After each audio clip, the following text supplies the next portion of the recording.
एक सत्यवादी चोर की कथा। संत नामदेव जी एक बार रात के समय कहीं जा रहे थे कि उन्हें एक व्यक्ति मिला। वह चोर था और चोरी करने निकला था। संत नामदेव जी को देखकर उसने छिपने की कोशिश की तो संत नामदेव जी बोले, भाई तुम कौन हो और मुझे देखकर छिप क्यों रहे हो?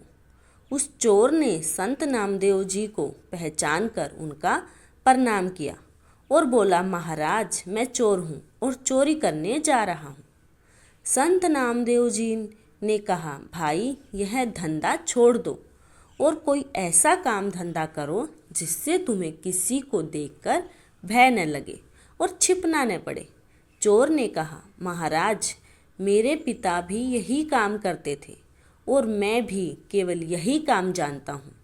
इसके अतिरिक्त दूसरा कोई काम मैं जानता नहीं। फिर मैं पढ़ा लिखा भी नहीं हूँ और न ही मेरे पास इतना धन है कि व्यापार आदि कर सकूँ। यदि मैं यह धंधा छोड़ दूँ तो फिर परिवार का पालन पोषण कैसे करूँगा?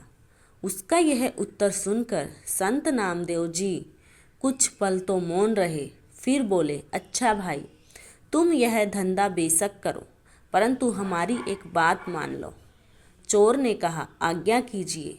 संत नामदेव जी ने कहा, पहले वादा करो कि तुम हमारी बात मानोगे। चोर के वादा करने पर संत नामदेव जी बोले, आज से तुम किसी भी परिस्थिति में झूठ मत बोलना, सदा सच बोलना, तुम्हारा कल्याण होगा। यह कहकर संत नामदेव जी तो अपने रास्ते चल दिए। इधर चोर सोचने लगा कि झूठ नहीं बोलूँगा तो काम कैसे चलेगा, पर अब तो संत नामदेव जी से वादा किया है, अतः कुछ भी हो जाए अपना वादा नहीं तोड़ूंगा। यह सोचकर चोर भी चोरी के इरादे से एक ओर चल दिया। कुछ दूर जाने पर उसे एक और व्यक्ति नजर आया। वह वास्तव में वहाँ का राजा था, जो भेष बदलकर नगर का भ्रमण कर रहा था। उसने भी चोर को देख लिया। राजा ने उस चोर से धीरे से पूछा, तुम कौन हो और इस समय कहाँ जा रहे हो? चोर मन ही मन विचार करने लगा कि झूठ तो मैंने बोलना नहीं है, इसलिए सच सच बता देता हूँ, जो होगा देखा जाएगा। मन में यह विचार कर उसने उत्तर दिया, मैं चोर हूँ और चोरी करने के इरादे से घर से निकला हूँ। राजा चकित हुआ कि यह कैसा चोर है जो स्वयं ही बता रहा है कि मैं चोर हूँ। उसने आश्चर्य प्रकट करते हुए कहा, क्यों हंसी करते हो? तुम अवश्य ही कोई सैनिक अथवा गुप्तचर मालूम होते हो। चोर ने कहा, नहीं, मैं मजाक नहीं कर रहा हूँ, मैं वास्तव में ही चोर हूँ और चोरी करना मेरा धंधा है। राजा ने कहा, भाई चोर तो मैं भी हूँ, परंतु अभी नया नया ही हूँ, यह धंधा शुरू किया है। अच्छा हुआ तुम मिल गए, आज दोनों मिलकर चोरी करते हैं।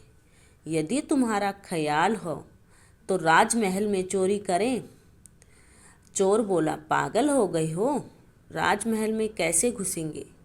राजा ने कहा, घबराओ नहीं, मेरी बात ध्यान से सुनो। मैं पहले राजमहल में नौकर था, परंतु राजा ने किसी बात पर रुष्ट होकर मुझे नौकरी से निकाल दिया। क्योंकि राजा ने मुझे निकाला था, इसलिए दूसरा कोई मुझे नौकरी देने को तैयार नहीं हुआ, इसलिए मैंने यह धंधा अपनाया। मुझे राजमहल के एक एक गुप्त द्वार का पता है। चलो आज राजमहल में भाग्य आजमाते हैं। यह कहकर राजा उस चोर को साथ लेकर राजमहल के पिछवाड़े जा पहुंचा और गुप्त मार्ग का द्वार खोलते हुए बोला, तुम पुराने चोर हो, अंधेरे में देखने का तुम्हें अभ्यास है, इसलिए तुम अंदर जाकर माल बटोर लाओ, मैं यहीं पहरा देता हूँ। चोर ने कहा, इतने बड़े महल में मुझे कैसे मालूम होगा कि माल कहाँ रखा है? राजा ने उसे खजाने का रास्ता और वहाँ तक पहुँचने की सब युक्ति समझा दी। चोर अंदर घुसा और खजाने के द्वार पर जा पहुँचा। वहाँ दीवार पर एक चरखी लगी हुई थी। उसे घुमाते ही द्वार खुल गया। चोर ने देखा वहाँ अनेकों बड़े बड़े मजबूत बक्से रखे हैं जिनमें बड़े बड़े ताले लगे हुए हैं। उसने चाबियों का गुच्छा तथा कुछ दूसरे औजार निकाले और एक बक्से का ताला खोलने की कोशिश की, परंतु उसकी सब कोशिश असफल हुई। उसने यह सोचकर कमरे में दृष्टि दौड़ाई कि शायद कोई लोहे की सलाखें मिल जाएं। तभी उसकी निगाह एक बक्से पर पड़ गई जो साइज में छोटा था और एक बड़े बक्से के ऊपर रखा हुआ था। उसने उसका ताला खोलने की कोशिश की। थोड़े ही प्रयत्न से ताला खुल गया। उसने ढक्कन उठाकर देखा तो उसमें एक छोटी संदूकची के अतिरिक्त और कुछ न था।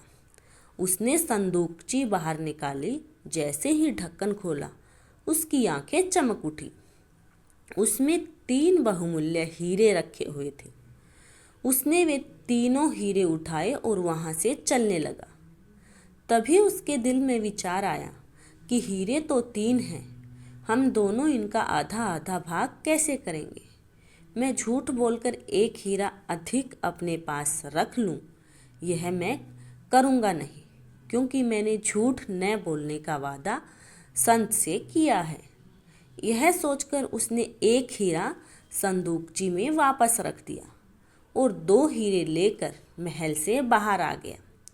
बाहर आकर उसने राजा से कहा, ये 2 हीरे लाया हूँ, एक तुम्हारा और एक मेरा। यह कहकर उसने एक हीरा राजा को थमाया और यहाँ जा वहाँ जा। उसके जाने के बाद राजा ने सोचा कि हीरे तो उस संदूकची में 3 थे, फिर उसने यह क्यों कहा कि मैं 2 हीरे लाया हूँ, चलकर देखना चाहिए। यह सोचकर राजा वहाँ गया तो क्या देखता है कि एक हीरा संदूकची में ही रखा हुआ है। राजा बड़ा हैरान हुआ कि यह कैसा चोर है जो चोरी भी करता है और सच भी बोलता है। राजा ने खजाने का द्वार खुला छोड़ दिया और अपने शयन कक्ष में जाकर सो गया।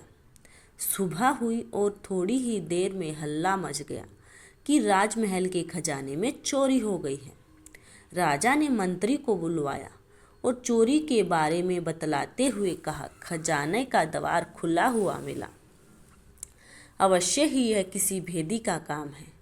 शीघ्र ही इसकी जांच करो और चोर का पता लगाओ। मंत्री जो आज्ञा कहकर खजाने वाले कमरे में गया। सब बक्से ज्यों के त्यों रखे हुए थे, केवल एक छोटे बक्से का ढक्कन खुला हुआ था। उसने उसमें से छोटी संदूकची निकाल कर देखा, उसमें एक हीरा रखा हुआ था। मंत्री को पता था कि इस संदूकची में 3 बहुमूल्य हीरे थे। सोचने लगा कि ऐसा प्रतीत होता है कि चोर जल्दी में एक हीरा इसी में छोड़ गया। अब क्यों न यह हीरा मैं रख लूं, चोरी तो हुई ही है। चोर जब पकड़ा जाएगा तो वह लाख कहता रहे कि मैंने 2 हीरे चुराए हैं, उसकी कौन मानेगा। यह सोचकर उसने वह हीरा अपनी जेब में डाल लिया और फिर राजा को आकर सूचना दी कि शेष सब बक्से तो ठीक रखे हैं, केवल वह बक्सा खोला गया है जिसमें 3 हीरे रखे थे और वे तीनों हीरे चोर ले गया है। मंत्री की यह बात सुनकर राजा मुस्कुरा दिया। तत्पश्चात उसने मंत्री को शीघ्र ही चोर को तलाश करने का आदेश दिया। तलाश शुरू हुई और खोजियों द्वारा शीघ्र ही चोर को पकड़ लिया गया और राज दरबार में पेश किया गया। राजा ने चोर से पूछा, क्या रात को तुम्ही ने राजमहल में घुसकर चोरी की थी? चोर ने हाथ जोड़कर कहा, जी हाँ राजा साहिब, चोरी तो मैंने ही की थी और मैं इसका दंड भुगतने को भी तैयार हूँ, परंतु मेरे साथ एक अन्य चोर भी इसमें शामिल था। मंत्री ने पूछा, वह कौन है? उसका नाम बताओ। चोर ने उत्तर दिया, मैं उसका नाम नहीं जानता और न ही यह जानता हूँ कि वह कहाँ रहता है। रात को पहली बार ही उससे मेरी मुलाकात हुई थी और उसी ने गुप्त द्वार से खजाने तक पहुँचने का रास्ता भी बतलाया था। मंत्री कहने लगा, वाह क्या कहानी गढ़ी है। उसका नाम शीघ्र बता दो वरना खाल खिंचवा दी जाएगी। चोर ने कहा, आप जो सलूक चाहें मेरे साथ करें, परंतु मैं सच कहता हूँ कि मुझे उसका नाम पता नहीं मालूम। मैं रात की सारी घटना आप लोगों को सुनाता हूँ। यह कहकर उसने रात की सारी घटना ज्यों की त्यों वर्णन कर दी और वह हीरा जो उसके पास था निकाल कर राजा के आगे रख दिया। सुनकर मंत्री क्रोध से भड़क उठा, तुम चोर हो, तुम्हारी बातों पर विश्वास नहीं किया जा सकता। तुम कहते हो कि तुमने 2 हीरे चुराए थे और उनमें से एक अपने साथी को दिया था, परंतु चोरी तो 3 हीरे हुए हैं। फिर तीसरा हीरा कहाँ गया? चोर के कुछ कहने से पहले ही राजा बोल पड़ा, मंत्री जी, यह चोर ठीक कह रहा है। हीरे 2 ही चोरी हुए थे और इसने उनमें से एक हीरा अपने साथी को दिया था और एक स्वयं रखा था। और इसका सबूत यह है कि रात को इसका साथी मैं ही था। मैं रात को भेष बदल कर जब नगर में घूम रहा था तब इससे मेरी मुलाकात हुई थी और जो हीरा इसने मुझे दिया था वह यह रहा। यह कहकर राजा ने जेब से हीरा निकालकर सामने रख दिया। दरबार में सन्नाटा छा गया। राजा कुछ देर मौन रहा, फिर बोला, जब यह मेरा हिस्सा मुझे देकर चला गया तो मैंने खजाने में आकर इसकी जांच की कि यह झूठ बोल गया है कि सच। और मुझे वहां पहुंचकर और यह देखकर बड़ी हैरानी हुई कि तीसरा हीरा संदूकची में ही था। मंत्री जी, वह हीरा आप अपनी जेब में से निकालिए। राजा के यह कहते ही सबकी नजरें मंत्री की ओर घूम गई, जो अब भय के मारे थर थर कांप रहा था। राजा के आदेश से हीरा उसके पास से बरामद कर लिया गया और चोरी के अपराध में उसे कारागार में डाल दिया गया। तत्पश्चात राजा ने चोर से कहा, तुम चोरी भी करते हो और फिर सच भी बोलते हो, इसका क्या रहस्य है? चोर ने संत नामदेव जी से मिलने और उनसे सदा सच बोलने का वादा करने का संपूर्ण वृत्तांत राजा को सुना दिया। राजा ने कहा, मैं तुमसे बहुत प्रसन्न हूँ और तुम्हें अपना मंत्री बनाना चाहता हूँ। चोर ने कहा, राजा साहिब, यह आपकी मेहरबानी है, परंतु जिनका वचन मानने से ही आज मुझे आप मंत्री पद देने को तैयार हो गए हो, मैं तो अब उनकी ही शरण में रहूँगा और उनके वचनानुसार चलकर अपने जीवन का कल्याण करूँगा। ऐसा मैंने निश्चय कर लिया है। तत्पश्चात यह संत नामदेव जी की शरण में गया और उनकी संगति में सेवा और सुमिरन करके उसने परम पद की प्राप्ति की। धन्यवाद दोस्तों। जिसको भी यह कहानी पसंद आई please like, share and subscribe my channel. धन्यवाद।